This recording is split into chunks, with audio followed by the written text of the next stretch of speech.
Effects of noise.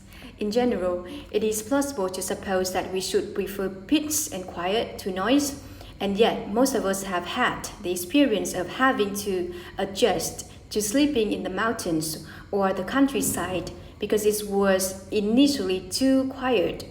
An experience that suggests that humans are capable of adapting to a wide range of noise levels. Research supports this view. For example, Glass and Singer in 1972 exposed people to short bursts of very loud noise and then measured their ability to work out problems and their physiological reactions to the noise.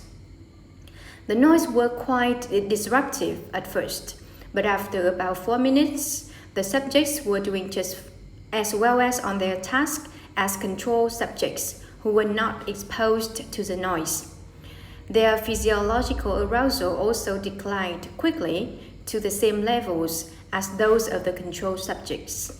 But there are limits to adaptation, and loud noise becomes more troublesome if the person is required to concentrate on more than one task.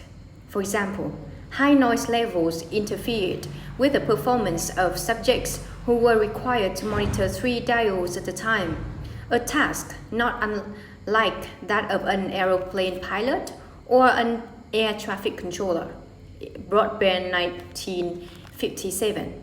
Similarly, noise did not affect a subject's ability to track a moving line with a steering wheel, but it did interfere with the subject's ability to repeat numbers while tracking in Finkelman and Glass 1970. Probably the most significant finding from research on noise is that its predictability is more important than how loud it is. We are much more able to turn out chronic background noise, even if it is quite loud, than to work under circumstances with unexpected intrusions of noise. In the Glass and Singer study, in which subjects were exposed to bursts of noise as they worked on a task, some subjects heard loud bursts and others heard soft bursts. For some subjects, the bursts were spaced exactly 1 minute apart, predictable noise. Others heard the same amount of noise overall, but the bursts occurred at random intervals and unpredictable noise. Subjects reported finding predictable and unpredictable noise equally annoying, and all subjects performed